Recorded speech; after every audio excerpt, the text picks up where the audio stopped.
ਦਰਸ਼ਕੋ break ਤੋਂ ਬਾਅਦ ਤੁਹਾਡਾ ਸਭ ਦਾ ਭਰਪੂਰ ਸਵਾਗਤ ਹੈ। ਦੂਸਰੇ ਸੈਗਮੈਂਟ ਦੇ ਵਿੱਚ ਆਪਾਂ ਗੱਲਬਾਤ ਕਰਨ ਜਾ ਰਹੇ ਹਾਂ ਕਿ ਦਿੱਲੀ ਕਮੇਟੀ ਦੇ ਪ੍ਰਧਾਨ ਅਤੇ ਬੀਜੇਪੀ ਦੇ ਐਮਐਲਏ ਮਨਜਿੰਦਰ ਸਿਰਸਾ ਨੇ ਆਪਣਾ ਅਸਲੀ ਹਿੰਦੂਤਵੀ ਰੂਪ ਵਿਖਾ ਦਿੱਤਾ ਹੈ। ਇੱਕ ਬਿਆਨ ਵਿੱਚ ਉਸਨੇ ਕਿਹਾ ਹੈ ਕਿ ਇਸ ਕੋਰੋਨਾ ਵਾਇਰਸ ਦੀ ਵਿਪਤਾ ਦੇ ਸਮੇਂ ਧਾਰਮਿਕ ਅਦਾਰਿਆਂ ਨੂੰ ਆਪਣੇ ਕੋਲ ਰੱਖਿਆ ਸੋਨਾ ਤੇ ਪੈਸਾ ਮੋਦੀ ਸਰਕਾਰ ਦੇ ਹਵਾਲੇ ਕਰ ਦੇਣਾ ਚਾਹੀਦਾ ਹੈ। ਇਸ ਬਿਆਨ ਦੀ ਚਾਰ ਚੁਫੇਰੇ ਤੋਂ ਨਿੰਦਿਆ ਹੋ ਰਹੀ ਹੈ। ਸਿੱਖ ਜਥੇਬੰਦੀਆਂ ਦਾ ਕਹਿਣਾ ਹੈ ਕਿ ਇੱਕ ਸਾਜ਼ਿਸ਼ ਤਹਿਤ ਬੀਜੇਪੀ ਦਾ ਇਹ ਦਲਾਲ ਸਿੱਖ ਗੁਰਦੁਆਰਿਆਂ ਦੀ ਜਾਇਦਾਦ ਸੋਨਾ ਤੇ ਪੈਸਾ ਬੀਜੇਪੀ ਦੇ ਹਵਾਲੇ ਕਰਵਾਉਣਾ ਚਾਹੁੰਦਾ ਹੈ। ਇਸ ਮੇਨ ਇਸ਼ੂ ਦੇ ਉੱਪਰ ਆਪਾਂ ਡਾਕਟਰ ਕੋਲ ਉਹਨਾਂ ਦੇ ਵਿਚਾਰ ਸੁਣਨ ਜਾ ਰਹੇ ਹਾਂ। ਸੋ ਅਸੀਂ ਚਾਹਾਂਗੇ ਕਿ ਤੁਸੀਂ ਸਾਡੇ ਨਾਲ ਇਸੇ ਤਰ੍ਹਾਂ ਬਣੇ ਰਹਿਣਾ। ਦੇਖਣ ਸੁਣਨ ਲਈ ਤੁਹਾਡਾ ਸਭ ਦਾ ਬਹੁਤ ਬਹੁਤ ਸ਼ੁਕਰੀਆ ਜੀ। ਡਾਕਟਰ ਸਾਹਿਬ ਕੀ ਕਹਿਣਾ ਚਾਹੋਗੇ? ਦੇਖੋ, ਪਿਛਲੇ ਲਗਭਗ 72-73 ਸਾਲ ਤੋਂ ਹਿੰਦੂਤਵੀ ਥਾਟ बेशक टर्म में अज ज्यादा इस्तेमाल होंदी है जदों तो मोदी पावर च आया जां आरएसएस की आइडियोलॉजी डोमिनेट करदी, पर ब्राह्मणवाद लफज इस ते लई सी उन्हां दियां नीतियां किवें, क्योंकि बाकी सैगमेंट्स च असीं गल करदे हैं जो मुसलमानां दे नाल कश्मीरियां दे नाल है, पर इस च स्पैसिफिकली मैं सिख परस्पैक्टिव तो गल करांगा कि किवें पहला सर्कुलर जिहड़ा उस वेले दे भारत दे प्रधान मंत्री नेहरू, होम मिनिस्टर पटेल और उस वेले पंजाब दे गवर्नर चंदू लाल त्रिवेदी ने जारी किया सी 10 अक्टूबर 1947 ਨੂੰ Sikhs are a criminal tribe and a menace to the law abiding Hindus कि ਇਹ ਇੱਕ ਜ਼ਰਾਇਮ ਪੇਸ਼ਾ ਕਬੀਲਾ, ਇਵਨ ਕੌਮ ਜਾਂ ਮਜ਼ਹਬ ਵੀ ਦੂਰ ਦੀ ਗੱਲ, ਕਬੀਲਾ ਔਰ ਉਹ ਵੀ ਕ੍ਰਿਮੀਨਲ, ਔਰ ਇਹ ਕਾਨੂੰਨ ਨੂੰ ਮੰਨਣ ਵਾਲੇ ਹਿੰਦੂਆਂ ਦੇ ਲਈ ਵੱਡਾ ਖਤਰਾ ਨੇ। ਫਿਰ ਡਿਪਟੀ ਕਮਿਸ਼ਨਰਸ ਨੂੰ ਜਾਰੀ ਸਰਕੂਲਰ 'ਚ ਕਿਹਾ ਗਿਆ ਸੀ ਕਿ ਇਹਨਾਂ ਦੀਆਂ ਐਕਟੀਵਿਟੀਜ਼ ਦੇ ਉੱਤੇ ਅੱਖ ਰੱਖੀ ਜਾਏ ਔਰ ਜਿਹੜੇ ਵੀ ਲੋੜੀਂਦੇ ਕਦਮ ਨੇ ਉਹ ਚੁੱਕ ਸਕਦੇ ਨੇ। ਸਰਦਾਰ ਕਪੂਰ ਸਿੰਘ ਜਿਹੜੇ ਕਿ ICS ਸਨ, ਉਦੋਂ ਅਜੇ IAS ਨਹੀਂ ਸੀ ਕਹਿੰਦੇ, ਇੰਡੀਅਨ ਸਿਵਲ ਸਰਵਿਸ ਸੀ, ਬ੍ਰਿਟਿਸ਼ ਪੀਰੀਅਡ, ਡਿਸਟ੍ਰਿਕਟ ਕਾਂਗੜਾ ਦੇ ਵਿੱਚ ਉਹ ICS ਸਨ, ਉਹਨਾਂ ਨੇ ਇਸ ਦੇ ਉੱਤੇ ਪ੍ਰੋਟੈਸਟ ਕੀਤਾ ਔਰ ਇਵੈਂਚੁਅਲੀ ਕਿਵੇਂ ਉਹਨਾਂ ਨੂੰ 18 ਸਾਲ ਦੀ ਨੌਕਰੀ ਹੋਣ ਦੇ ਬਾਵਜੂਦ ਜ਼ਲੀਲ ਕਰਕੇ ਪਹਿਲਾਂ ਸਸਪੈਂਡ ਕੀਤਾ ਗਿਆ, ਫਿਰ ਡਿਸਮਿਸ ਕੀਤਾ ਗਿਆ, ਸੁਪਰੀਮ ਕੋਰਟ ਤੱਕ ਜਿਹੜਾ ਉਹਨਾਂ ਨੇ ਕੇਸ ਲੜਿਆ। ਲੇਕਿਨ ਕਿਉਂਕਿ ਨਹਿਰੂ ਔਰ ਦੂਸਰੇ ਬਜ਼ਿੱਦ ਸੀ ਕਿ ਸਿੱਖਾਂ ਨੂੰ ਹੁਣ ਇਹਨਾਂ ਦੀ ਟਾਈਮ ਮੁਕਾਣੀ ਹੈ, ਔਰ ਉਸ ਦੇ ਉੱਤੇ ਸਰ ਕਪੂਰ ਸਿੰਘ ਨੇ ਸਾਚੀ ਸਾਖੀ 'ਚ ਲਫ਼ਜ਼ ਕਹੇ ਕਿ ਕਿੱਥੋਂ ਜਸਟਿਸ ਮਿਲਣਾ ਸੀ ਜਦੋਂ कि सब कुछ बदल गया, मुल्क हिंदू का राज तिकड़ी का, गुरु राखा पाई सिखड़े का, कि हुण हिंदुआं दा राज है तिकड़ी नेहरू पटेल और चंदू लाल त्रिवेदी। हुण उस तिकड़ी बन जाए जां दुकड़ी बन जाए, उन्हां दे नां ही बदलदे ने, ਉਹ नेहरू पटेल ਜਾਂ त्रिवेदी ਨੂੰ ਛੱਡ ਕੇ ਇਸ ਵੇਲੇ ਮੋਦੀ ਅਮਿਤ ਸ਼ਾਹ ਹੋਏ, ਔਰ ਪਹਿਲੇ ਪੀਰੀਅਡ 'ਚ ਉਹ ਇੰਦਰਾ ਗਾਂਧੀ, ਨਰਸਿਮਹਾ ਰਾਓ ਜਾਂ ਰਾਜੀਵ ਗਾਂਧੀ ਔਰ ਇਹ ਸਾਰੇ ਕਾਤਲਾਂ ਦੇ ਤੁਸੀਂ ਨਾਂ ਕੋਈ ਵੀ ਫਿੱਟ ਕਰ ਸਕਦੇ ਹੋ, ਪਰ ਨੀਤੀ ਲਗਾਤਾਰਤਾ ਦੇ ਨਾਲ ਉਹੀ ਚੱਲ ਰਹੀ ਹੈ। ਔਰ ਜ਼ਾਹਰ ਹੈ ਕਿ ਇਹਨਾਂ 72 ਸਾਲਾਂ 'ਚ ਸਿੱਖਾਂ ਨੇ ਵੀ ਉਸ ਚੈਲੰਜ ਨੂੰ ਜੋ ਕਿ ਬ੍ਰਾਹਮਣਵਾਦੀਆਂ ਨੇ ਥਰੋ ਕੀਤਾ, ਉਵੇਂ ਹੀ ਜਿਵੇਂ ਸਾਡੇ ਜ਼ਿੰਮੇ ਗੁਰੂ ਨੇ ਲਾਇਆ ਹੋਇਆ ਕਿ ਭਾਈ ਅਸੀਂ ਖਲੋਣਾ, ਅਸੀਂ ਤਾਂ ਗੈਰਾਂ ਦੇ ਲਈ ਖਲੋਤੇ हैं ਜਿਨ੍ਹਾਂ ਦੇ ਹੱਕ ਖੋਏ ਜਾਂਦੇ ਨੇ, ਆਪਣੀ ਆਜ਼ਾਦੀ, ਆਪਣੇ ਮਜ਼ਹਬ ਦੀ ਆਜ਼ਾਦੀ ਦੇ ਲਈ। ਔਰ ਇੱਕ ਲੰਬੀ ਦਾਸਤਾਨ ਹੈ ਕਿ ਕਿਵੇਂ 47 ਤੋਂ ਇੱਕਦਮ ਬਾਅਦ ਅੱਡ-ਅੱਡ ਮੋਰਚੇ, ਉਹ ਪੰਜਾਬੀ ਸੂਬੇ ਦਾ ਮੋਰਚਾ ਹੋਏ, ਉਹ ਬਾਅਦ ਦੇ ਵਿੱਚ ਧਰਮ ਯੁੱਧ ਮੋਰਚੇ ਦੇ ਥੱਲੇ, ਜਿਹਦੇ ਵਿੱਚ 2 ਲੱਖ ਤੋਂ ਜ਼ਿਆਦਾ ਸਿੱਖਾਂ ਨੇ ਗ੍ਰਿਫਤਾਰੀਆਂ ਦਿੱਤੀਆਂ। ਅਨੰਦਪੁਰ ਦਾ ਮਤਾ ਜਿਹੜਾ ਕਿ ਟਰੂਲੀ ਫੈਡਰਲ ਸਟਰਕਚਰ ਦੀ ਗੱਲ ਕਰਦਾ ਸੀ, ਔਰ ਉਸ ਦਾ ਹੋਏ। ਔਰ ਮੈਂ ਪਿਛਲੇ ਦਿਨਾਂ 'ਚ ਜਦੋਂ ਪਾਕਿਸਤਾਨ ਦੇ ਉਹਨਾਂ ਦੇ ਆਇਨ ਦੇ ਵਿੱਚ ਜਿਹੜੀ ਅਮੈਂਡਮੈਂਟ ਹੈ ਉਹਨਾਂ ਦੀ ਧਾਰਾ 18 ਦੇਖਦਾ, ਸੋ ਮੈਂ ਸਮਝਦਾ ਵੀ ਪਾਕਿਸਤਾਨ ਦੇ ਵਿੱਚ ਸੂਬਿਆਂ ਨੂੰ ਜਿੰਨੇ ਅਖਤਿਆਰ ਉਸ ਧਾਰਾ 18 ਦੇ ਥੱਲੇ ਦਿੱਤੇ ਗਏ ਨੇ, ਜੇ ਭਾਰਤ ਦੇ ਸੂਬਿਆਂ ਨੂੰ, ਜਿਵੇਂ ਅਨੰਦਪੁਰ ਸਾਹਿਬ ਦਾ ਮਤਾ ਅਸਲ 'ਚ ਇਹੀ ਮੰਗ ਸੀ ਕਿ 3-4 ਮਹਿਕਮੇ ਸੈਂਟਰ ਆਪਣੇ ਕੋਲ ਰੱਖੇ, ਬਾਕੀਆਂ ਦੇ ਵਿੱਚ ਸੂਬਾਈ ਆਜ਼ਾਦੀ ਹੋਏ ਫੈਸਲੇ ਲੈਣ ਦੀ। ਜੇ ਸੱਚਮੁੱਚ ਉਸ ਲਾਈਨ ਦੇ ਉੱਤੇ ਜਿਵੇਂ ਪਾਕਿਸਤਾਨ ਦੇ 4-5 ਸੂਬੇ ਇਸ ਵੇਲੇ ਜਿਸ ਕਿਸਮ ਦੇ ਆਟੋਨਮਸ ਨੇ, ਔਰ ਜੇ ਇਹੀ ਹੁੰਦਾ ਤੇ ਸ਼ਾਇਦ ਜਿਹੜਾ ਜਿਸ ਕਿਸਮ ਦਾ ਅੱਜ ਯੂਨਿਟਰੀਜ਼ਮ ਕ੍ਰੀਏਟ ਹੋਇਆ ਜਾਂ ਸਿੱਖਾਂ ਦੀ ਪਰਸੀਕਿਊਸ਼ਨ ਦਾ ਜਾਂ ਜੂਨ 84 ਦੇ ਹਮਲੇ ਤੱਕ ਜਿਹੜੀ ਉਹਨਾਂ ਦੀ ਡਿਟਰਮਿਨਡ ਲਾਈਨ ਸੀ ਟੋਟਲ ਵਾਰ ਸਿੱਖਾਂ ਦੇ ਖਿਲਾਫ ਐਲਾਨਣ ਦੀ, ਸ਼ਾਇਦ ਉਹਨੂੰ ਠੱਲ ਪਾਈ ਜਾ ਸਕਦੀ। ਪਰ ਕਿਉਂਕਿ ਨੀਤੀ ਤਾਂ ਬ੍ਰਾਹਮਣਵਾਦ ਦੀ ਇਹੀ ਸੀ ਜਿਹਨੂੰ ਅਫਜ਼ਲ ਅਹਿਸਨ ਰੰਧਾਵਾ ਨੇ ਕਿਹਾ ਕਿ ਵੈਰੀਆਂ ਕੱਢ ਵਿਖਾਲਿਆ 5 ਸਦੀਆਂ ਦਾ ਵੈਰ। ਇਹ ਵੈਰ ਵਿਚਾਰਧਾਰਾਵਾਂ ਦਾ, ਗੁਰੂ ਨਾਨਕ ਸਾਹਿਬ ਦੇ ਸਰਬੱਤ ਦੇ ਭਲੇ ਦੀ ਵਿਚਾਰਧਾਰਾ, ਹਰ ਇੱਕ ਨੂੰ ਆਪਣੀ ਗਲਵਕੜੀ 'ਚ ਲੈਣ ਦੀ ਗੱਲ, ਔਰ ਇਹਨਾਂ ਦੀ ਨਫ਼ਰਤ ਦੀ ਵਿਚਾਰਧਾਰਾ, ਜ਼ਾਤ ਪਾਤੀ ਵੰਡ ਦੀ ਵਿਚਾਰਧਾਰਾ, ਇਸ ਦਾ ਟਕਰਾਅ ਸੀ ਔਰ ਅੱਜ ਵੀ ਇਹੀ ਟਕਰਾਅ ਹੈ। ਔਰ ਜ਼ਾਹਰ ਹੈ ਕਿ ਇਹਨਾਂ ਨੇ, ਔਰ ਉਸ ਤੋਂ ਪਹਿਲਾਂ ਇੱਕ ਵਾਕਿਆ 1982-83 ਦੇ ਦੌਰਾਨ ਜਿਹੜਾ ਚਰਚਾ 'ਚ ਜ਼ਿਆਦਾ ਆਇਆ, ਪਰ ਉਸ ਤੋਂ ਪਹਿਲਾਂ ਜਦੋਂ ਮੁਰਾਰਜੀ ਦੇਸਾਈ ਐਮਰਜੈਂਸੀ ਤੋਂ ਬਾਅਦ ਪ੍ਰਾਈਮ ਮਿਨਿਸਟਰ ਬਣਿਆ, ਔਰ ਇੱਕ ਵਾਰ ਇਹ ਬਿਆਨ ਮੁਰਾਰਜੀ ਦੇਸਾਈ ਦੇ ਹਵਾਲੇ ਦੇ ਨਾਲ, ਉਹ ਖਾਸ ਤੌਰ ਤੇ ਕਿਉਂਕਿ ਉਦੋਂ ਕੇ ਸਾਰੇ ਦੁਨੀਆ ਨੂੰ ਦਿਖਾਉਣ ਲਈ ਆਪਣੀ ਸ਼ੁਕਰਗੁਜ਼ਾਰੀ ਦਿਖਾ ਰਹੇ ਸੀ ਜੀ, ਸਿੱਖਾਂ ਨੇ ਐਮਰਜੈਂਸੀ ਦੇ ਖਿਲਾਫ ਮੋਰਚਾ ਲਾਇਆ ਔਰ ਸਿੱਖਾਂ ਨੇ ਸਾਨੂੰ ਆਜ਼ਾਦ ਕਰਵਾਇਆ। ਕੋਈ ਸ਼ੱਕ ਨਹੀਂ ਹੈ, 19 ਮਹੀਨੇ ਇੰਦਰਾ ਦੀ ਐਮਰਜੈਂਸੀ ਦੇ ਖਿਲਾਫ ਸਿੱਖਾਂ ਨੇ ਮੋਰਚਾ ਲਾਇਆ, 40,000 ਗ੍ਰਿਫਤਾਰੀਆਂ ਦਿੱਤੀਆਂ, ਜਦੋਂ ਸਾਰਾ ਭਾਰਤ ਜਿਹੜਾ ਸੁਸਰੀ ਦੀ ਨੀਂਦੇ ਸੁੱਤਾ ਹੋਇਆ ਸੀ, ਔਰ RSS ਦਾ ਜਿਹੜਾ ਮੁਖੀ ਸੀ ਉਸ ਵੇਲੇ ਦਾ, ਉਹ ਨੱਕ ਰਗੜ ਕੇ ਮਾਫੀਆ ਮੰਗ ਰਿਹਾ ਸੀ ਇੰਦਰਾ ਗਾਂਧੀ ਤੋਂ ਕਿ ਮੈਨੂੰ ਜੇਲ੍ਹ ਚੋਂ ਕੱਢੋ। ਔਰ ਦੇਸਾਈ ਜਦੋਂ ਉੱਥੇ ਆਇਆ, ਔਰ ਜ਼ਾਹਰ ਹੈ ਦਰਬਾਰ ਸਾਹਿਬ ਐਂਟਰ ਹੋਣ ਤੋਂ ਪਹਿਲਾਂ ਦਰਸ਼ਨੀ ਡਿਓੜੀ ਹੈ, ਜਿੱਥੇ ਦਰਵਾਜ਼ੇ ਜਿਹੜੇ ਕਿ ਹੁਣ ਬਾਦਲਾਂ ਨੇ ਸਾਜ਼ਿਸ਼ ਕਰਕੇ ਉੱਥੋਂ ਚੁਕਵਾ ਦਿੱਤੇ ਨੇ, ਹਟਾ ਦਿੱਤੇ ਨੇ, ਉਹਨਾਂ ਦਰਵਾਜ਼ਿਆਂ ਬਾਰੇ ਜਦੋਂ ਉਹਨਾਂ ਨੂੰ ਬਰੀਫ ਕੀਤਾ ਗਿਆ, ਉਸ ਤੋਂ ਪਹਿਲਾਂ ਵੀ ਉਹਨੂੰ ਪਤਾ ਹੋਏਗਾ ਕਿਉਂਕਿ ਸੋਮਨਾਥ ਮੰਦਿਰ ਦਾ, ਉਹ ਗੁਜਰਾਤ ਦਾ ਚੀਫ ਮਿਨਿਸਟਰ ਵੀ ਰਿਹਾ ਸੀ, ਔਰ ਸੋਮਨਾਥ ਮੰਦਿਰ ਜਿਸ ਨੂੰ ਮਹਿਮੂਦ ਗਜ਼ਨਵੀ ਨੇ ਲੁੱਟਿਆ ਆ ਕੇ, ਉਸ ਦੇ ਟਰਸਟ ਦਾ ਇੰਚਾਰਜ ਵੀ ਸੀ। ਔਰ ਜਿਹੜੀ ਇੱਕ ਸਾਡੀ ਪਰੰਪਰਾ ਰਹੀ ਹੈ ਜਾਂ ਇੱਕ ਰਵਾਇਤ ਮੁਤਾਬਕ ਜਿਹੜੀ ਗੱਲ ਸਾਡੇ ਤੱਕ ਪਹੁੰਚੀ ਕਿ ਜਿਹੜੇ ਦਰਸ਼ਨੀ ਡਿਓੜੀ ਦੇ ਦਰਵਾਜ਼ੇ ਨੇ, ਇਹ ਸੋਮਨਾਥ ਮੰਦਿਰ ਦੇ ਦਰਵਾਜ਼ੇ ਜਿਹੜਾ ਕਿ ਮਹਿਮੂਦ ਗਜ਼ਨਵੀ ਲੁੱਟ ਕੇ ਲੈ ਗਿਆ ਸੀ, ਚਾਂਦੀ ਦੇ ਦਰਵਾਜ਼ੇ ਸੀ, ਹਾਥੀ ਦੰਦ ਦਾ ਕੰਮ ਉਹਦੇ 'ਚ ਹੋਇਆ ਹੋਇਆ ਸੀ, ਔਰ ਉਹ ਜਿਹੜੇ ਦਰਵਾਜ਼ੇ ਨੇ ਉਹ ਦਰਬਾਰ ਸਾਹਿਬ ਦੀ ਐਂਟਰੈਂਸ ਤੋਂ ਪਹਿਲਾਂ ਦਰਸ਼ਨੀ ਡਿਓੜੀ ਤੇ ਲੱਗੇ ਸੀ। ਉਹਦੀ ਹਿਸਟਰੀ ਇਹ ਹੈ ਕਿ ਜਦੋਂ ਸਿੱਖ ਫੌਜ ਰਣਜੀਤ ਸਿੰਘ ਤੋਂ ਬਾਅਦ ਮਹਾਰਾਜਾ ਸ਼ੇਰ ਸਿੰਘ ਦੇ ਵੇਲੇ ਜਦੋਂ ਕਿ ਕਾਬਲ ਦੇ ਵਿੱਚ ਅੰਗਰੇਜ਼ ਔਰ ਸ਼ਾਹ ਸ਼ੁਜਾ ਔਰ ਸਿੱਖਾਂ ਦੇ ਸਮਝੌਤੇ ਦੇ ਤਹਿਤ ਗਈ, ਉੱਥੋਂ ਉਹ ਗਜ਼ਨੀ ਤੋਂ ਜਿਹੜਾ ਹੈ ਉਹ ਦਰਵਾਜ਼ੇ ਲਿਆਏ ਜਿਹੜੇ ਕਿ ਉੱਥੇ ਪਏ ਸਨ ਜਾਂ ਕਿਸ ਤੇ ਲੱਗੇ ਹੋਣਗੇ, ਔਰ ਉਹਨਾਂ ਨੇ ਸਿੱਖਾਂ ਨੇ ਵਾਪਸ ਭੇਜਣੇ ਚਾਹੇ ਸੋਮਨਾਥ ਮੰਦਿਰ ਨੂੰ ਕਿ ਆ ਲੋ ਜੀ, ਇੱਕ ਪ੍ਰਾਈਡ ਦੀ ਗੱਲ ਹੈ, ਅਸੀਂ ਲਿਆਂਦੇ ਨੇ। ਉਹਨਾਂ ਨੇ ਕਿਹਾ ਜੀ ਨਹੀਂ ਇਹ ਪਿੱਟੇ ਹੋਏ ਨੇ, ਅਸੀਂ ਇਹਨਾਂ ਨੂੰ ਨਹੀਂ ਲੈਣਾ, ਜਾਂ ਅਸੀਂ ਦੇਖਾਂਗੇ ਕਿ ਉਹਨਾਂ ਨੇ ਜਦੋਂ ਕਿ ਦਰਬਾਰ ਸਾਹਿਬ ਦੇ ਉਸ ਦਰਸ਼ਨੀ ਡਿਓੜੀ ਦੇ ਉੱਤੇ ਉਹ ਲਾ ਦਿੱਤੇ। ਔਰ ਹੁਣ ਦੇਸਾਈ ਉੱਥੇ ਖਲੋ ਕੇ ਕਹਿੰਦਾ ਹੈ ਕਿ ਵੀ ਇਹ ਜਿਹੜੇ ਦਰਸ਼ਨੀ ਡਿਓੜੀ ਦੇ ਦਰਵਾਜ਼ੇ ਨੇ ਇਹ ਸੋਮਨਾਥ ਮੰਦਿਰ ਵਾਪਸ ਭੇਜ ਦਿਓ। ਇਹ ਸਾਡੀ, ਹਾਲਾਂਕਿ ਇਹ ਵੀ ਇੱਕ ਫੈਕਟ ਹੈ ਕਿ ਹਿੰਦੂਆਂ ਨੇ ਲਗਭਗ 800 ਸਾਲ ਇਸ ਗੱਲ ਦੀ ਇੰਤਜ਼ਾਰ ਕੀਤੀ, ਔਰ ਜਦੋਂ 15 ਅਗਸਤ 1947 ਚ ਭਾਰਤ ਪਾਕਿਸਤਾਨ ਦੋ ਮੁਲਕ ਬਣੇ, ਪਹਿਲਾ ਕੰਮ ਜਿਹੜਾ ਉਸ ਵੇਲੇ ਦੇ ਰਾਸ਼ਟਰਪਤੀ ਡਾਕਟਰ ਰਾਜਿੰਦਰ ਪ੍ਰਸਾਦ ਨੇ ਨਹਿਰੂ ਦੇ ਗਲੇ 'ਚ ਅੰਗੂਠਾ ਦੇ ਕੇ ਔਰ ਪਟੇਲ ਨਾਲ ਮਿਲ ਕੇ ਕੀਤਾ, ਉਸ ਸੋਮਨਾਥ ਮੰਦਿਰ ਨੂੰ ਸਰਕਾਰੀ ਖਰਚ ਤੇ ਬਣਾਉਣਾ। ਭਾਰਤ ਦੀ ਫੌਜੀ ਏਜੰਸੀ ਦੀ MES ਨੇ ਉਹਨੂੰ ਬਿਲਡ ਕੀਤਾ, ਉਹਦੇ ਵੱਡੇ ਸਟਰਕਚਰ ਨੂੰ। ਇੱਕ ਵੱਖਰਾ ਟੌਪਿਕ ਹੈ, ਲੇਕਿਨ ਜ਼ਾਹਰ ਹੈ ਮੁਰਾਰਜੀ ਦੇਸਾਈ ਨੇ ਆ ਕੇ ਕਿਹਾ ਕਿ ਇਹਨੂੰ ਜਿਹੜਾ ਇਹ ਭੇਜ ਦਿਓ ਉੱਥੇ। ਔਰ ਉਸ ਪੀਰੀਅਡ 'ਚ ਸੰਤ ਭਿੰਡਰਾਂਵਾਲੇ ਆਉਂਦਾ, ਸੀਨ ਸਨ ਟੌੜਾ ਵੀ ਕਦੀ ਕਦਾਈ ਜਿਹੜਾ ਹੈ ਉਹ ਨਾਲ ਹਾਮੀ ਭਰ ਦਿੰਦਾ ਸੀ। ਸੰਤਾਂ ਨੇ ਇਹ ਕਿਹਾ ਕਿ ਭਾਈ ਜੇ ਤੁਹਾਡੇ 'ਚ ਹਿੰਮਤ ਹੈ, ਜਿਵੇਂ ਅਸੀਂ ਲੈ ਕੇ ਆਏ ਹੈ, ਤੇ ਹਿੰਮਤ ਹੈ ਕਿ ਆ ਕੇ ਲੈ ਜਾਓ। ਸੋ ਜ਼ਾਹਰ ਹੈ ਕਿ ਉਹਨਾਂ ਨੇ ਹਿੰਮਤ ਤਾਂ ਕੀ ਦਿਖਾਣੀ ਸੀ, ਟੈਂਕਾਂ ਤੋਪਾਂ ਦੇ ਥੱਲੇ ਫੁੱਲ ਫਲੈਜਡ ਹਮਲਾ ਕਰਕੇ ਉਹਨਾਂ ਨੇ ਦਰਬਾਰ ਸਾਹਿਬ ਦੇ ਖਜ਼ਾਨੇ ਨੂੰ ਚੰਗੀ ਤਰ੍ਹਾਂ ਲੁੱਟਿਆ। ਕਰੋੜਾਂ ਦੀ ਜਾਇਦਾਦ ਔਰ ਈਵਨ ਤੋਸ਼ਾਖਾਨਾ ਜਿਹਦੇ 'ਚ ਨਿਜ਼ਾਮ ਹੈਦਰਾਬਾਦ ਵੱਲੋਂ ਭੇਟ ਕੀਤੀ ਗਈ ਕੈਨੋਪੀ ਜਿਹੜੀ ਕਿ ਸਟੱਡੀਡ ਵਿਦ ਜੂਲ ਸੀ, ਉਹ ਵੀ, ਔਰ ਬਾਕੀ ਸਾਡਾ ਸਾਰਾ ਖਜ਼ਾਨਾ ਉਹ ਲੁੱਟ ਕੇ ਲੈ ਗਏ। ਲੇਕਿਨ ਇਹ ਵੀ ਇੱਕ ਕੌਮ ਦਾ ਜਿਹੜੀ ਸਾਡੀ ਰਿਜ਼ਿਲੀਅੰਸ ਹੈ, 18ਵੀਂ ਸਦੀ 'ਚ ਹੋਏ। ਦਰਬਾਰ ਸਾਹਿਬ ਨੂੰ ਇੱਕ ਵਾਰ ਢਾਇਆ ਗਿਆ, 2 ਵਾਰ ਹੋਇਆ, 3 ਵਾਰ ਹੋਇਆ, ਅਬਦਾਲੀ ਦੇ ਵੇਲੇ, ਤੈਮੂਰ ਦੇ ਵੇਲੇ, ਸ਼ਾਹਜਹਾਨ ਦੇ ਵੇਲੇ, ਲੇਕਿਨ ਸਿੱਖ ਉਹਨੂੰ ਬਰਾਬਰ ਉਸਾਰਦੇ ਵੀ ਰਹੇ ਦੁਬਾਰਾ, ਔਰ ਉਸ ਤੋਂ ਜ਼ਿਆਦਾ ਸ਼ਾਨੋ ਸ਼ੌਕਤ ਦੇ ਨਾਲ। ਇਹ ਵੀ ਇੱਕ ਰਿਜ਼ਿਲੀਅੰਸ ਦੀ ਲੜਾਈ ਸੀ।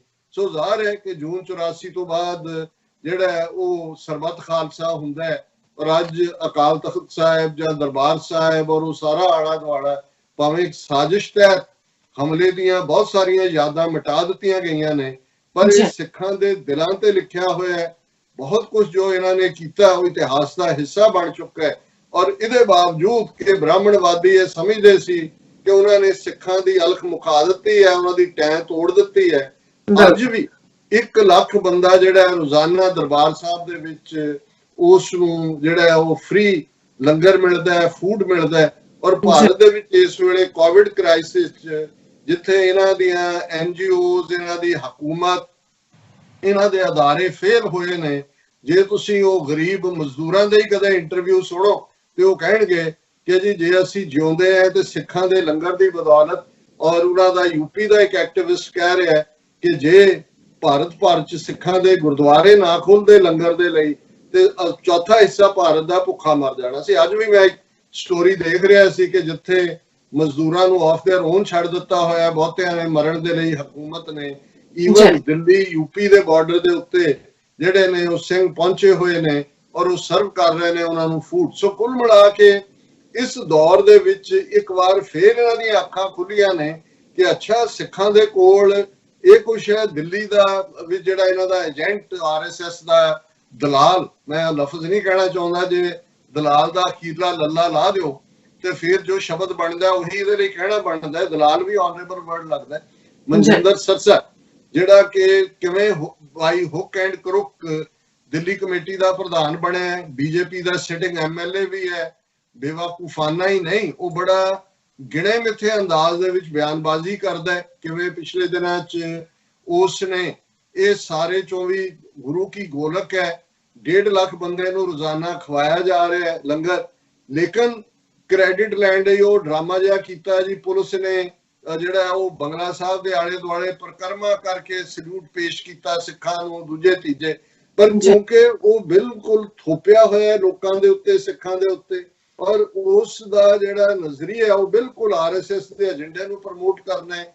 ਜਦੋਂ ਉਹਦਾ ਜੀ ਕਰਦਾ ਉਹ ਪਾਕਿਸਤਾਨ ਦੇ ਖਿਲਾਫ ਉਹਦੇ ਤੋਂ ਬਿਆਨਬਾਜ਼ੀ ਕਰਵਾਉਂਦੇ ਨੇ ਔਰ ਉਸ ਹਵਾਲੇ ਨਾਲ ਉਹ ਸਿੰਧ ਦੇ ਵਿੱਚ ਹੋਏ ਕੋਈ ਘਟਨਾ ਜਾਂ ਦੂਜਾ ਉਹ ਸਭ ਤੋਂ ਵੱਡਾ ਜਿਹੜਾ ਇਹਨਾਂ ਦਾ ਭੌਂਕਾ ਹੁੰਦਾ ਹੈ। ਹੁਣ ਜਿਹੜਾ ਉਸ ਨੇ ਇੱਕ ਬਿਆਨ, ਔਰ ਇਸ ਦਾ ਪਿਛੋਕੜ ਬਿਆਨ ਦਾ ਇਹ ਹੈ ਕਿ ਹਿੰਦੂਆਂ ਦੇ ਹੁਣ ਗੁਰਦੁਆਰੇ ਜਿਨ੍ਹਾਂ ਦੀ ਬੇਸ਼ੱਕ ਗੁਰਦੁਆਰੇ ਬੰਦ ਪਏ ਨੇ, ਬੰਦ ਇਸ ਲਿਹਾਜ਼ ਨਾਲ ਕਿ ਸੰਗਤ ਦੇ ਇਕੱਠ ਨਹੀਂ ਨੇ, ਲੇਕਿਨ ਜਿਹੜੀ ਗੱਲ ਉਹਨਾਂ ਨੂੰ ਲੱਗ ਰਹੀ ਹੈ ਵੀ ਸਿੱਖਾਂ ਕੋਲ ਕਿੰਨਾ ਕੁ ਪੈਸਾ ਹੈ, ਕਿੰਨੇ ਕਿਨਾਂ ਦੇ ਨੇ ਕਿ ਇਹਦੇ ਬਾਵਜੂਦ ਹਜ਼ਾਰਾਂ ਲੋਕ ਹਰ ਸ਼ਹਿਰ ਦੇ ਵਿੱਚ ਰੋਜ਼ਾਨਾ ਉਹਨਾਂ ਨੂੰ ਫੂਡ ਸਰਵ ਹੋ ਰਿਹਾ। ਇਸ ਦੇ ਉਲਟ ਤੁਹਾਨੂੰ ਕਿਤੇ ਮੰਦਿਰ ਨਜ਼ਰ ਨਹੀਂ ਆਉਂਦੇ। ਹੁਣ ਜੋ ਮੰਦਿਰਾਂ ਦੀ ਗੱਲ ਕਰਨੀ ਹੋਏ ਤਾਂ ਵਰਲਡ ਗੋਲਡ ਕੌਂਸਲ ਨੇ ਕੁਛ ਦੇਰ ਪਹਿਲਾਂ ਇਹ ਕਿਹਾ ਕਿ ਭਾਰਤ ਦੇ ਵਿੱਚ 22,000 ਟਨ ਸੋਨਾ, ਔਰ ਇਹਨਾਂ ਦਾ ਤਿਰੂਪਤੀ ਮੰਦਿਰ ਹੋਏ, ਕੇਰਲਾ ਦਾ ਮੰਦਿਰ ਹੋਏ, ਔਰ ਬੜੇ ਬੜੇ ਨੇ, ਹਜ਼ਾਰਾਂ ਟਨ ਸੋਨਾ ਉਹਨਾਂ ਦੇ ਵਿੱਚ ਪਿਆ। ਰੋਜ਼ਾਨਾ ਦਾ ਚੜਾਵਾ ਤਾਂ ਜਿਹੜਾ ਉਹ ਵੀ, ਕਿਉਂਕਿ ਲੱਖਾਂ ਲੋਕ ਵਿਜ਼ਿਟ ਕਰਦੇ ਨੇ, ਹਿੰਦੂਆਂ ਦਾ ਕਰਮਕਾਂਡ ਵੀ ਮੰਦਿਰਾਂ ਦੇ ਦੁਆਲੇ ਹੀ ਘੁੰਮਦਾ ਹੈ। ਲੇਕਿਨ ਤੁਸੀਂ ਕਿਤੇ ਨਹੀਂ ਸੁਣਿਆ ਹੋਏਗਾ ਕਿ ਜੇ ਫਲਾਂ ਮੰਦਿਰ ਚੋਂ ਕੋਈ ਜਿਹੜਾ ਕਿਸੇ ਲਈ ਫੂਡ ਜਾ ਰਿਹਾ, ਕਿਉਂਕਿ ਮਰਨ ਵਾਲੇ ਤਾਂ ਗਰੀਬ ਸ਼ੂਦਰ ਨੇ, ਤਾਂ ਵੈਸੇ ਹੀ ਚਾਹੁੰਦੇ ਨੇ ਕਿ ਭਾਈ ਇਹਨਾਂ ਸ਼ੂਦਰਾਂ ਨੂੰ ਸ਼ੂਦਰ ਬਣਾ ਦਈਏ, ਅੱਗੋਂ ਇਹ ਸਾਡੇ ਬਰਾਬਰ ਦੇ ਕਿਵੇਂ ਖਲੋ ਰਹੇ ਨੇ ਅੱਡ ਐਕਟਸ ਰਾਹੀਂ। ਹੁਣ ਇਹਨਾਂ ਨੂੰ ਹੀ ਲੱਗਾ ਕਿ ਵੀ ਕੀ, ਔਰ ਇੱਕ ਡਿਬੇਟ ਚੱਲ ਰਹੀ ਹੈ ਔਰ ਕੁਝ ਮੰਦਿਰ ਜਿਹੜੇ ਨੇ ਉਹਨਾਂ 'ਚ ਸਰਕਾਰੀ ਕੰਟਰੋਲ ਹੈ, ਟਰਸਟ ਬਣੇ ਹੋਏ ਨੇ ਗਵਰਨਮੈਂਟ ਦੇ ਜਿਹੜਾ ਕਰਦੇ ਨੇ। ਔਰ ਇੱਕ ਮੰਦਿਰ ਦੇ ਹਵਾਲੇ ਨਾਲ ਇਹ ਕਿਹਾ ਗਿਆ, ਇੱਕ ਪ੍ਰਿਥਵੀ ਰਾਜ ਚੌਹਾਨ ਇਹਨਾਂ ਦਾ BJP ਦਾ ਸ਼ਾਇਦ MP ਵੀ ਆ, ਸਪੋਕਸਪਰਸਨ ਹੈ, ਉਹਨੇ ਕਿਹਾ ਜੀ ਕਿ ਇਹ ਜਿਹੜਾ ਮੰਦਿਰ ਇਹਦੇ ਵਿਚਲਾ ਜਿਹੜਾ ਕੁਛ ਹੈ ਉਹਨੂੰ ਸਾਨੂੰ ਲੋਕਾਂ ਦੇ ਭਲੇ ਲਈ ਇਸਤੇਮਾਲ ਕਰਨਾ ਚਾਹੀਦਾ। ਹੁਣ ਕਿਸੇ ਨੇ ਵੀ BJP ਦੀ ਅਥਾਰਟੀ ਨੇ ਜਾਂ ਕਿਸੇ ਮੰਦਿਰ ਟਰਸਟ ਨੇ ਜਾਂ ਕਿਸੇ ਹੋਰ ਨੇ ਉਹਨਾਂ ਦੇ ਖਿਲਾਫ ਤਾਂ ਕੀ ਕਹਿਣਾ, ਪਰ ਹੱਕ 'ਚ ਕੁਛ ਨਹੀਂ ਕਿਹਾ ਅੱਗੋਂ। ਪਰ ਇਹ ਮਨਜਿੰਦਰ ਸਰਸਾ ਫੌਰਨ ਜਿਹੜਾ ਉਹ ਆਪਣਾ ਇੱਕ ਵੀਡੀਓ ਮੈਸੇਜ ਰਿਕਾਰਡ ਕਰਾਉਂਦਾ ਤੇ ਉਹ ਕਹਿੰਦਾ ਜੀ ਦੇਖੋ ਇਹ ਬਿਲਕੁਲ ਠੀਕ ਕਿਹਾ ਪ੍ਰਿਥਵੀ ਰਾਜ ਚੌਹਾਨ ਜੀ ਨੇ, ਮੈਂ ਟੁੱਟੀ ਜਿਹੀ ਹਿੰਦੀ 'ਚ ਬੋਲ ਰਿਹਾ, ਮੈਂ ਬਿਲਕੁਲ ਸਹਿਮਤ ਹਾਂ। ਔਰ ਇਹ ਜਿਹੜਾ ਇਸ ਵੇਲੇ ਜਿਹੜੇ ਧਾਰਮਿਕ ਅਦਾਰੇ ਨੇ ਉਹਨਾਂ ਨੂੰ ਆਪਣਾ ਸੋਨਾ ਔਰ ਆਪਣਾ ਪੈਸਾ ਔਰ ਜਿਹੜਾ ਉਹਨਾਂ ਦਾ ਬੈਂਕਾਂ 'ਚ ਪਿਆ ਉਹ ਸਾਰਾ ਵੀ ਮੋਦੀ ਸਾਹਿਬ ਦੇ ਹਵਾਲੇ ਕਰ ਦੇਣਾ ਚਾਹੀਦਾ ਸਰਕਾਰ ਦੇ, ਕਿਉਂਕਿ ਇਸ ਤੋਂ ਵੱਡੀ, ਕਿਉਂਕਿ ਇਸ ਵੇਲੇ ਉਹਨੇ ਕਿਹਾ ਜੀ ਸਾਰੇ ਧਰਮਾਂ ਦਾ ਮਕਸਦ ਤਾਂ ਇਨਸਾਨੀਅਤ ਹੈ ਔਰ ਗੁਰੂ ਨਾਨਕ ਸਾਹਿਬ ਨੇ ਵੀ ਸਾਨੂੰ ਇਹੀ ਰਸਤਾ ਸਿਖਾਇਆ ਔਰ ਇਹ ਸਾਰਾ ਸਰਕਾਰ ਦੇ ਹਵਾਲੇ ਕਰ ਦੇਣਾ ਚਾਹੀਦਾ ਤਾਂ ਕਿ ਇਨਸਾਨੀਅਤ ਦੀ ਖਿਦਮਤ ਹੋਏ।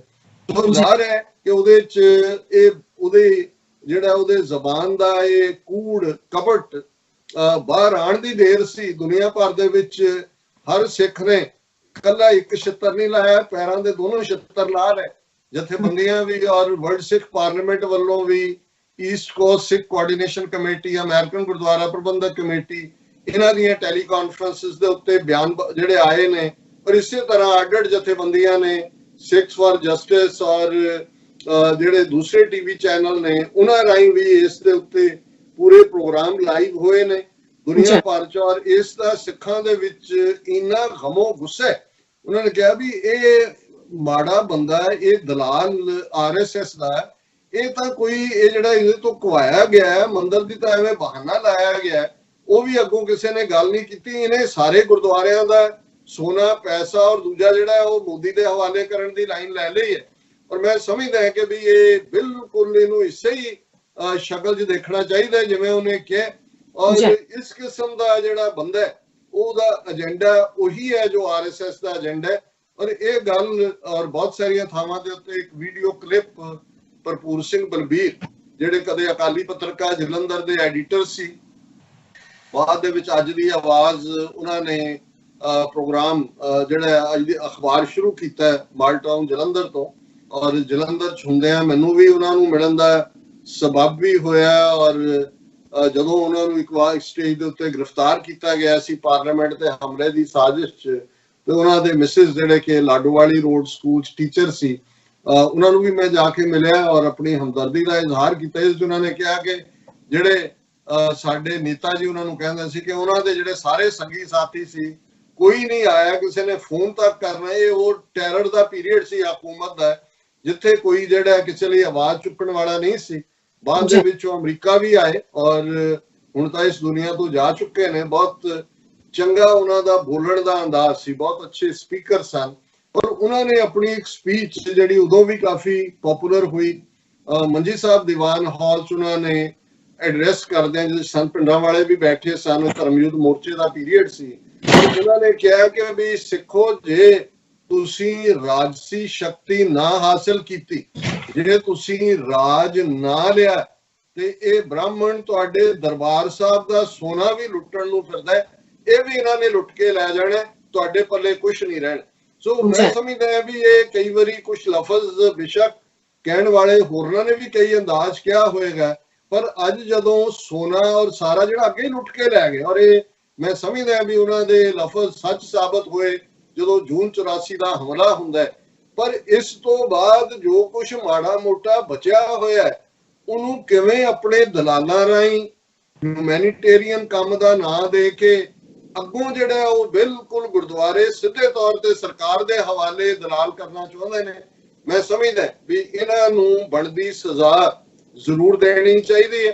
ਅਦਰਵਾਈਜ਼ ਇਹ ਜਿਹੜੀ ਹੈ ਹਾਲਦੀ ਘੜੀ ਜਿਵੇਂ ਇੱਕਦਮ ਰੋਹ ਜਾਗਿਆ, ਹੋ ਸਕਦਾ ਉਹ ਪਿਛਲੇ ਪੈਰੀ ਮੁੜ ਜਾਏ, ਜਿਵੇਂ ਹੁੰਦਾ ਜੀ ਮੈਂ ਇਹ ਤਾਂ ਨਹੀਂ ਸੀ ਕਿਹਾ, ਮੇਰਾ ਮਤਲਬ ਇਹ ਤਾਂ ਨਹੀਂ ਸੀ, ਮੇਰਾ ਮਤਲਬ ਉਹ ਤਾਂ ਨਹੀਂ ਸੀ। ਪਰ ਇਸ ਤੋਂ ਤੁਸੀਂ ਅੰਦਾਜ਼ਾ ਲਾਓ ਕਿ RSS ਦਾ ਏਜੰਡਾ ਕਿੱਧਰ ਨੂੰ ਲਿਜਾ ਰਿਹਾ, ਕਿੱਥੇ ਉਹ ਸਾਡੇ ਮੁਕਾਮ ਪਵਿੱਤਰ ਥਾਵਾਂ ਜਿਨ੍ਹਾਂ ਦੇ ਚਾਰੋਂ ਦਰਵਾਜ਼ੇ ਖੁੱਲੇ ਇਹ ਮੈਸੇਜ ਦਿੰਦੇ ਨੇ, ਜਿਹਨੂੰ ਕਬੀਰ ਸਾਹਿਬ ਨੇ ਫਰਮਾਇਆ, ਕਬੀਰ ਜਹ ਦਰ ਆਵਤ ਜਾਤੇ ਹੋ ਹਟਕੈ ਨਾਹੀ ਕੋਏ, ਸੋ ਦਰ ਕੈਸੇ ਛੋਡੀ ਹੈ ਜੋ ਦਰ ਐਸਾ ਹੋਏ। ਚਾਰ ਚੁਫੇਰੇ। ਔਰ ਕੱਲ ਸੈਚਰਡੇ ਇਸ ਮੈਂ ਦੇਖ ਰਿਹਾ ਸੀ, ਵਰਲਡ ਸਿੱਖ ਪਾਰਲੀਮੈਂਟ, ਈਸਟ ਕੋਸਟ ਕਮੇਟੀ ਜਥੇਬੰਦੀਆਂ ਨੇ ਇੱਥੇ ਨਿਊਯਾਰਕ ਦੇ ਸਮੋਕੀ ਪਾਰਕ 'ਚ ਵੀਰ ਬਲਜਿੰਦਰ ਸਿੰਘ ਨਾਲ ਮੈਂ ਗੱਲ ਕਰ ਰਿਹਾ ਸੀ। ਮੈਂ ਕਿਹਾ ਜੀ ਕਿਵੇਂ ਰਿਹਾ ਤੁਹਾਡਾ? ਉਹਨਾਂ ਨੇ ਰੱਖਿਆ ਸੀ ਕਿ ਭਾਈ ਸੁੱਕਾ ਰਾਸ਼ਨ ਜਿਹੜਾ ਵੀ ਲੋੜਵੰਦ ਹੈ, ਵੱਡਾ ਟਰੱਕ ਲੱਦਿਆ, ਸੈਂਕੜਿਆਂ ਦੀ ਗਿਣਤੀ 'ਚ ਪੈਕਿੰਗ, ਆਟਾ, ਚਾਵਲ, ਦਾਲ, ਕੁਕਿੰਗ ਆਇਲ ਔਰ ਹੋਰ ਸਾਰੀਆਂ ਲੋੜੀਂਦੀਆਂ ਚੀਜ਼ਾਂ।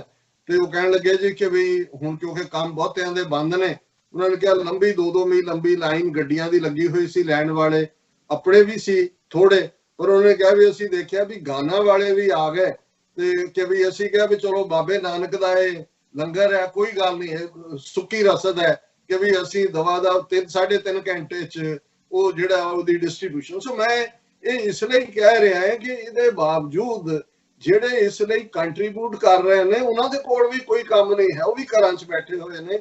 ਕਾਰੋਬਾਰਾਂ ਨੇ ਕਿੱਧਰ ਨੂੰ ਜਾਣਾ ਹੈ, ਟੈਕਸੀਆਂ ਵਾਲਿਆਂ ਦਾ ਕੀ ਹਾਲ ਹੈ, ਟਰੱਕਾਂ ਵਾਲਿਆਂ ਦਾ ਕੀ ਹਾਲ ਹੈ, ਸਟੋਰਾਂ ਦਾ ਕੀ ਹਾਲ ਹੈ, ਬਿਜ਼ਨੈਸਿਸ ਪਰ ਇਹਦੇ ਬਾਵਜੂਦ ਜਿੱਥੇ ਬਾਬੇ ਨਾਨਕ ਦਾ ਨਾਂ ਸਿੱਖ, ਹਰ ਸਿੱਖ ਨੂੰ ਦੁਨੀਆ ਭਰ ਦੇ ਵਿੱਚ ਇਸ ਫੀਲਡ ਦੇ ਵਿੱਚ ਉਹ ਆਪਣਾ ਸਭ ਕੁਝ ਆਪਣੀ ਜੇਬ ਚੋਂ ਵੀ ਦੇਣ ਨੂੰ ਤਿਆਰ ਹੈ।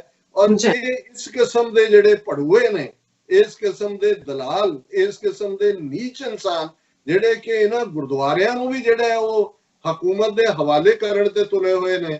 ਔਰ ਇਹ ਗੱਲ ਦਾ ਧਿਆਨ ਰਹੇ ਕਿ ਇਹ ਬੀਜੇਪੀ ਜਿਹਦੇ ਕੋਲ ਅਰਬਾਂ ਖਰਬਾਂ ਰੁਪਇਆ ਜਿਹੜਾ ਇਹਨਾਂ ਨੇ ਲੁੱਟਿਆ, ਕਿਵੇਂ ਸਾਰੇ ਦੇਸ਼ ਦੀ ਟੈਕਸਪੇਅਰ ਮਨੀ ਵੀ ਲੁੱਟੀ ਹੈ, ਕਿਵੇਂ ਜਿਹੜਾ ਇਹਨਾਂ ਨੇ ਡੋਨੇਸ਼ਨ ਦੇ ਨਾਂ ਥੱਲੇ ਸਭ ਅੰਬਾਨੀ ਤੇ ਦੂਜੇ ਤੀਜੇ ਟਾਟੇ ਔਰ ਦੂਜੇ ਜਿਹੜੇ ਕਦੇ ਕਾਂਗਰਸ ਚ ਹੁੰਦੇ ਸੀ ਉਹ ਵੀ ਹੁਣ ਇਹਨਾਂ ਦੇ ਜਿਹੜੇ ਪਿਛਲਗ ਬਣੇ ਹੋਏ ਨੇ ਇਹਨਾਂ ਤੋਂ ਹੀ ਫਾਇਦਾ ਚੁੱਕਣਾ। ਵਪਾਰੀ ਤਾਂ ਉੱਥੇ ਹੀ ਜਾਂਦਾ ਹੈ ਜਿੱਥੇ ਉਹਨੇ ਜਿਹੜਾ ਉਹਨੂੰ ਨਜ਼ਰ ਆਉਂਦਾ ਹੈ ਕਿ ਭਾਈ ਨੋਟ ਡਿੱਗ ਰਹੇ ਨੇ। ਸੋ ਮੈਂ ਸਮਝਦਾ ਹਾਂ ਵੀ ਇਸ ਨੂੰ ਬਿਲਕੁਲ ਇਕੱਲਾ ਸਰਸਾ ਨਹੀਂ ਹੈ, ਇਹ ਇੱਕ ਸੋਚ ਹੈ ਜਿਹੜੀ RSS ਨੂੰ ਸਭ ਕੁਝ ਹਵਾਲੇ ਕਰਨ ਦੀ ਬਾਦਲਾਂ ਨੇ ਲਈ। ਸਰਸਾ ਬਾਦਲਾਂ ਦਾ ਹੀ ਪ੍ਰਧਾਨ ਹੈ ਦਿੱਲੀ ਦੇ ਵਿੱਚ। ਔਰ ਇਸ ਗੱਲ ਨੂੰ ਇਵੇਂ ਹੀ ਲਿਆ ਜਾਏ ਕਿ ਹੁਣ ਬਾਦਲਾਂ ਦੇ ਸਾਰੇ ਟੱਬਰ ਨੇ, ਜਿਹਦਾ ਮਤਲਬ ਅਕਾਲੀ ਦਲ ਹੈ, ਜਿਹਦੇ ਵਿੱਚ ਸ਼੍ਰੋਮਣੀ ਕਮੇਟੀ ਸ਼ਾਮਲ ਹੈ, ਉਹਨਾਂ ਨੇ ਹੁਣ ਇਹ ਗੁਰਦੁਆਰੇ ਵੀ ਜਿਹੜੇ ਨੇ ਇਹਨਾਂ ਦੇ ਹਵਾਲੇ ਕਰਕੇ ਜੋ ਤੁਹਾਡਾ ਦਸਵੰਧ ਦੀ ਜਿਹੜੀ ਹੈ ਸਿੱਖਾਂ ਦੀ ਕਿਰਤ ਕਮਾਈ ਦਾ ਉਹ ਵੀ ਉਹਨਾਂ ਦੇ ਹਵਾਲੇ ਕਰਨ ਦੀ ਲਾਈਨ ਹੈ। ਔਰ ਇਹਨਾਂ ਦੀ ਭੁੱਖ ਕਦੋਂ ਮਿਟੇਗੀ ਇਹ ਤਾਂ ਬਾਅਦ ਦੀ ਗੱਲ ਹੈ, ਲੇਕਿਨ ਇਹਨਾਂ ਨੇ ਸਿੱਖ ਕੌਮ ਨੂੰ ਬਿਲਕੁਲ ਸਿੱਧੇ ਸਿੱਧੇ ਹੁਣ ਆਉਣ ਵਾਲੇ ਪੀਰੀਅਡ ਦੇ ਵਿੱਚ ਇਹ ਨਜ਼ਰ ਆ ਰਿਹਾ ਕਿ ਇਹ ਦਲਾਲ ਉਹਨਾਂ ਨੇ ਸਾਰੇ ਐਕਟਿਵ ਕੀਤੇ ਨੇ। ਨਫ਼ਰਤ ਵੀ ਉਹਨਾਂ ਨੇ ਫੈਲਾ ਕੇ ਦੇਖ ਲਈ, ਪਰ ਇਸ ਸਭ ਦੇ ਬਾਵਜੂਦ ਇਹ ਗੁਰੂ ਦੀ ਰਹਿਮਤ ਹੈ ਖਾਲਸੇ ਦੇ ਉੱਤੇ। ਜਦੋਂ ਅਸੀਂ ਇਹ ਦੋ ਵੇਲੇ ਦੀ ਅਰਦਾਸ ਦੇ ਵਿੱਚ ਇਹ ਡਗੇ ਦੇ ਨਾਲ ਇਹ ਗੱਲ ਕਹਿੰਦੇ ਆ, ਪੜ੍ਹਦੇ ਆ ਕਿ ਭਾਈ ਪੰਥ ਤੇਰੇ ਦੀਆਂ ਗੂੰਜਾਂ ਦਿਨੋਂ ਦਿਨ ਪੈਣਗੀਆਂ, ਇਹ ਗੂੰਜਾਂ ਪੈ ਰਹੀਆਂ ਨੇ ਦੁਨੀਆ ਭਰ। ਸਾਡਾ ਇਹੀ ਗੁਰੂ ਦੇ ਉੱਤੇ ਸਦਕ ਭਰੋਸਾ ਹੈ ਕਿਉਂਕਿ 10ਵੇਂ ਪਾਤਸ਼ਾਹ ਨੇ ਇਹ ਖਾਲਸੇ ਨੂੰ ਵਰ ਦਿੱਤਾ ਹੋਇਆ ਇਸ ਦੇ ਨਾਲ ਕਿ ਦੇਗ ਤੇਗ ਜਗ ਮੈਂ ਦਉ ਚਲੇ, ਕਿ ਦੁਨੀਆ ਦੇ ਅੰਦਰ ਖਾਲਸੇ ਦੀ ਦੇਗ ਇਹੀ ਹੈ ਜਿੱਥੇ ਭੁੱਖਿਆਂ ਨੂੰ ਖਵਾਣਾ, ਇਹ ਅਟੁੱਟ ਰਹੇਗੀ। ਔਰ ਤੇਗ ਖਾਲਸੇ ਦੀ ਤੇਗ ਮੈਂ ਸਮਝਦਾ ਵੀ ਇਹਨਾਂ ਦੇ ਹਿੰਦੂ ਤਵੀਆਂ ਦੇ ਇਸ ਸਾਰੇ ਜ਼ੁਲਮ ਦਾ ਐਂਡ ਕਰਨ ਦਾ ਵਕਤ ਨੇੜੇ ਆ ਰਿਹਾ ਹੈ। ਦੇਗ ਤਾਂ ਖਾਲਸੇ ਦੀ ਚੱਲ ਰਹੀ ਹੈ ਦੁਨੀਆ ਭਰ ਦੇ ਵਿੱਚ, ਜਿਸ ਚੋਂ ਸਿੱਖੀ ਦੀ ਪਛਾਣ ਆਈ ਹੈ। ਹੁਣ ਵਕਤ ਆ ਗਿਆ ਹੈ ਕਿ ਖਾਲਸੇ ਦੀ ਤੇਗ ਜਿਹੜੀ ਹੈ ਉਹ ਵੀ ਮਿਆਨ ਚੋਂ ਬਾਹਰ ਆਏਗੀ। ਔਰ ਇਸ ਹਿੰਦੂ ਤਵੀ ਜਿਹੜੀ ਅਨਇਕੁਐਲਿਟੀ 'ਚ ਯਕੀਨ ਰੱਖਣ ਵਾਲੀ, ਨਫ਼ਰਤ 'ਚ ਯਕੀਨ ਰੱਖਣ ਵਾਲੀ ਵਿਚਾਰਧਾਰਾ ਹੈ, ਇਸ ਦਾ ਐਂਡ ਕਰੇਗੀ। ਇਸ ਬਾਰੇ ਕੋਈ ਸ਼ੱਕ ਸ਼ੁਬਾ ਨਹੀਂ ਹੋਣਾ ਚਾਹੀਦਾ। ਬਿਲਕੁਲ ਡਾਕਟਰ ਸਾਹਿਬ, ਤੁਹਾਡਾ ਬਹੁਤ ਬਹੁਤ ਸ਼ੁਕਰੀਆ। ਤੁਸੀਂ ਦੂਸਰਾ ਇਸ਼ੂ ਸਾਡੇ ਦਰਸ਼ਕਾਂ ਨਾਲ ਸਾਂਝਾ ਕੀਤਾ। ਹੁਣ ਆਪਾਂ ਇੱਥੇ ਲੈਂਦੇ ਹਾਂ ਬ੍ਰੇਕ। ਵਿਊਅਰਸ, ਤੁਸੀਂ ਸਾਡਾ ਇਸੇ ਤਰ੍ਹਾਂ ਹੀ ਬਣੇ ਰਹਿਣਾ। ਮਿਲਦੇ ਹਾਂ ਛੋਟੇ ਜਿਹੇ ਵਕਤ ਤੋਂ ਬਾਅਦ।